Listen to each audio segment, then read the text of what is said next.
Hello दोस्तों, स्वागत है आप सबका एक बार फिर हमारे यूट्यूब चैनल में। बात करेंगे इस वीडियो में शिक्षा विभाग से जुड़े अपडेट्स और जानकारी की बात करेंगे। शिक्षा विभाग से जुड़े महत्वपूर्ण न्यूज़ की सबसे पहले बात करेंगे तबादलों को लेकर। तो तबादले हो रहे हैं, हर वर्ग के हो रहे हैं और हर विभाग में हो रहे हैं। केवल और केवल शिक्षा विभाग बाकी है। और शिक्षा विभाग में भी एक ऑर्डर वायरल हुआ था, प्रिंसिपल लेवल का ट्रांसफ़र हुआ है, वो भी काफ़ी वायरल चल रहा है, ट्रांसफ़र हुआ है। बाकी थर्ड ग्रेड टीचर्स वगैरह के तबादले जो है अभी रोके गए हैं।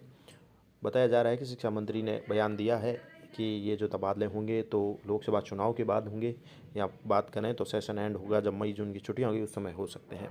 वही बात करें तो मंत्री अफसरों के जो तबादले हो रहे हैं उनको लेकर काफ़ी जो है सिफारिशें चल रही है। मंत्रियों को देर रात तक इसके लिए मशक्कत करनी पड़ी। शिक्षा मंत्री भी बोले कि परीक्षा के बाद होंगे शिक्षकों के भी तबादले। तो सभी के तबादले हो रहे हैं। शिक्षक साथी भी इंतजार में है कि उनका भी नंबर लगे, उनको भी मौका मिले, लंबे समय से इंतज़ार में है।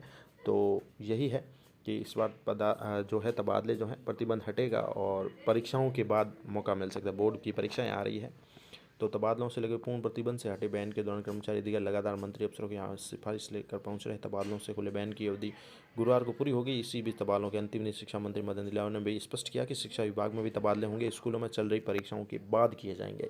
यानी बोर्ड परीक्षाएं हैं, वार्षिक परीक्षाएं हैं, जब होगी उनके पश्चात यानी कह सकते हैं छुट्टियों में ये हो सकते हैं।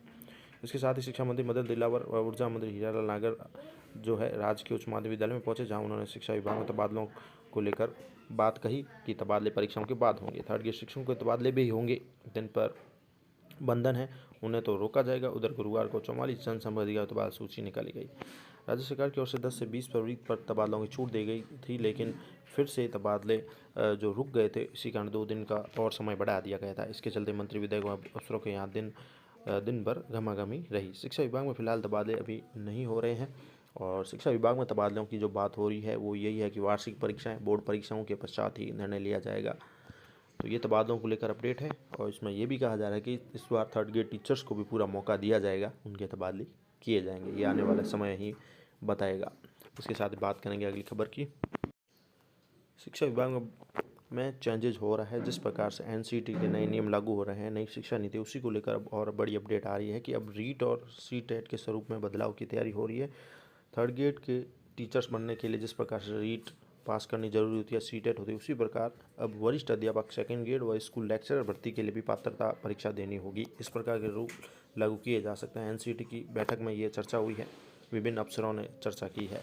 राजस्थान ही नहीं बल्कि देश भर में भविष्य में 9वीं 12वीं तक शिक्षकों यानी वरिष्ठ अध्यापक सेकेंड ग्रेड स्कूल लेक्चर के पदों पर भर्ती से पूर्व पात्रता परीक्षा यानी टीचर एलिजिबिलिटी टेस्ट जो होता है, टीईटी, जिसे टेट कह सकते हैं या रीट कहते हैं हमारे यहाँ, तो क्वालिफाई करना होगा। सेकंड और फर्स्ट ग्रेड टीचर के लिए भी भर्ती से पहले एक और पायदान बढ़ाने की ये जो है कवायद शुरू हो गई है। इसके लिए सेंट्रल लेवल पर सीटेट, स्टेट लेवल पर रीट का दायरा बढ़ाने को लेकर प्रारंभिक स्तर की बैठक दिल्ली में हो चुकी है। केंद्र सरकार के निर्देश पर शिक्षक पात्रता परीक्षा के लिए नियम तय करने वाली एजेंसी राष्ट्रीय अध्यापक शिक्षा परिषद एनसीटीई ने इस पर काम शुरू कर दिया है। यानी सारी एक्सरसाइज नई शिक्षा नीति 2020 के अनुपालना में की जा रही है, क्योंकि नई शिक्षा नीति में जो नए नियम हैं, नए कायदे हैं, उसी के अनुरूप जो है ये कार्य हो सकता है। तो first grade second grade teachers बनने से पहले भी उनके लिए एक प्रकार से पात्रता परीक्षा पास करना हो सकता है जरूरी। रीट क्वालिफाई करने वाले अभ्यर्थी ही तृतीय श्रेणी शिक्षक पदों की भर्ती के लिए आवेदन के पात्र होता है, जैसा कि अभी ये नियम चल रहा है थर्ड ग्रेड टीचर्स के लिए। एनसीईटी की गाइडलाइन के आधार पर अभी तक कक्षा 1 से 5 और कक्षा 6 से 8 की शिक्षकों के लिए केंद्र अध्यापक जो पात्रता परीक्षा होती है सीटेट, उसका आयोजन 2 स्तरों पर किया जा रहा है। कि जनवरी को सीबीएसई ने पात्रता परीक्षा के 18वें संस्करण का आयोजन भी किया था। सीटेट क्वालिफाई अभ्यर्थी केंद्रीय जो विद्यालय होते हैं सरकारी स्कूल, उनमें प्राइमरी मिडिल स्कूल में शिक्षक पदों के लिए आवेदन के लिए पात्र रहता है। इसी तरह राजस्थान में तृतीय श्रेणी शिक्षकों की भर्ती के लिए रीट का आयोजन हो रहा है। रीट क्वालिफाई करने वाले अभ्यर्थी तृतीय श्रेणी शिक्षक पदों की भर्ती के लिए आवेदन के योग्य होते हैं। दिल्ली में हाई लेवल की मीटिंग में हुआ महत्वपूर्ण बदलाव पर मंथन। इस महत्वपूर्ण बदलाव को लेकर एनसीटी की ओर से हाई लेवल एक बैठक दिल्ली में ली गई। 12 फरवरी को आयोजित हो चुके इस बैठक में राजस्थान माध्यमिक शिक्षा बोर्ड सहित देश भर के शिक्षा बोर्ड के प्रतिनिधि, एजेंसियों के प्रतिनिधियों ने भाग लिया। एनसीटी के सचिव के संग वाई शेरपा के बुलाव पर आरबीएसई के रीट कोऑर्डिनेटर की अगुवाई में एक प्रतिनिधि मंडल भी बैठा और इस उच्च स्तरीय बैठक में शामिल हुआ। टीईटी का विस्तार स्कूल के सभी चरणों के शिक्षकों के लिए करना होगा। एनसीटी के सचिव के संग शेरपा ने कहा कि शिक्षा बोर्डों को भेजे पत्र में जानकारी दी है कि एनईपी के पैरा 5.4 के अनुसार शिक्षक पात्रता परीक्षा प्राथमिक विद्यालय में भर्ती के लिए एक अनिवार्य मानदंड गुणवत्ता संकेतों में से एक है। वहीं अब एनईपी 2020 यानी राष्ट्रीय शिक्षा नीति के तहत इस टीईटी यानी टेट का विस्तार स्कूल के सभी चरण के शिक्षकों के लिए करना है। इसके दृष्टिगत ही टीईटी आयोजित करने वाली राज्य व केंद्रीय एजेंसियों के तालमेल के लिए राष्ट्रीय स्तर की कॉन्फ्रेंस बुलाई है। तो ये एक बड़ा निर्णय होगा अगर इस प्रकार का लागू किया जाता है, क्योंकि थर्ड ग्रेड टीचर्स के लिए पहले ही लागू है राज्य में, जिसे हम रीट कहते हैं, सेंट्रल लेवल पर टेट नाम दिया गया है। वहीं अब थर्ड ग्रेड टीचर्स के अलावा सेकंड ग्रेड लेक्चर पदों के लिए भी अगर ये लागू हो जाएगा तो ये बड़ी स्कीम होगी और बड़ा बदलाव होगा। वहीं एक और खबर की बात करें तो नई शिक्षा नीति में हो रहे बदलाव के तहत एक और बड़ा बदलाव होगा जो national council for teacher education ने किया है। और इसके लिए अब क्या होगा कि अगले वर्ष से बीएड को बंद किया जाएगा। अब शिक्षक बनने के लिए आईटीईपी एक कोर्स नाम का कोर्स शुरू किया जाएगा और 12वीं के बाद इसे कर सकेंगे। तो ये भी एक बड़ा बदलाव होगा टीचर बनने को लेकर। जिस प्रकार से बदलाव किए जा रहे हैं, टेट वगैरह लागू की जा रही है, तो ये भी एक अगले वर्ष से नियम चेंज हो सकता है। आईटीईपी कोर्स होगा 12वीं करने के बाद। National council for teacher education NCT ने ही अब शिक्षक बनने के लिए 4 वर्ष इंटीग्रेटेड जो बीएससी बीएड है उसको बंद करने का फैसला ले लिया है। इसमें शैक्षणिक सत्र 2025-26 से इन कोर्स में प्रवेश बिल्कुल नहीं होंगे। हालांकि एनसीटी की ओर से शैक्षणिक सत्र 2024-25 तक एडमिशन लेने वाले विद्यार्थियों की पढ़ाई जारी रहेगी। एनसीटी ने बीएड की बजाय अब इंटीग्रेटेड टीचर एजुकेशन प्रोग्राम ला रहा है जिसका नाम है आईटीईपी।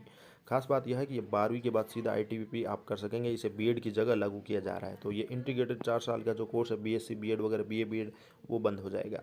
इसका पाठ्यक्रम भी 4 वर्ष का ही रहेगा। एनसीटी का कहना है कि यह बदलाव नई शिक्षा नीति के तहत किया जा रहा है। इससे पहले ग्रेजुएशन के बाद 2 साल की बीएड करते थे, लेकिन अब 12वीं के बाद सीधे आईटीईपी कोर्स 4 साल में कर सकेंगे। इससे अभ्यर्थियों को 1 साल का फ़ायदा होगा। आईटीईपी कोर्स के लिए हर साल प्रवेश परीक्षा होगी जिसकी मेरिट जारी होगी और उसके अनुसार रैंक के अनुसार अभ्यर्थियों को कॉलेज अलॉटमेंट किया जाएगा।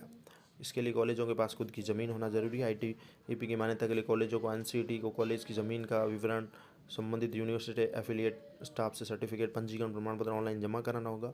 ऑनलाइन आवेदन मान्यता के काम को जल्द पूरा करने के लिए देश भर में 4 भागों में बांटा गया है।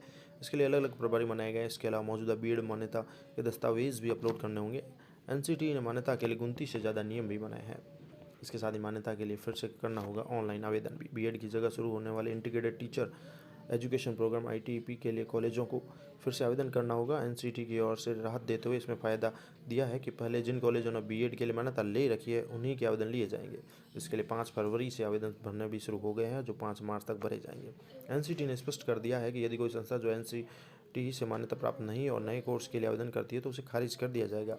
वह जो फीस जमा कराएगा उसे भी जब्त कर लिया जाएगा। तो ये भी एक बड़ा बदलाव हो रहा है कि आईटीईपी कोर्स लागू होगा 12वीं के बाद और उसको जो 4 वर्ष इंटीग्रेटेड कोर्स था बीएड, बीएससी बीएड या बीए बीएड उसे बंद करने का फैसला कर दिया गया है।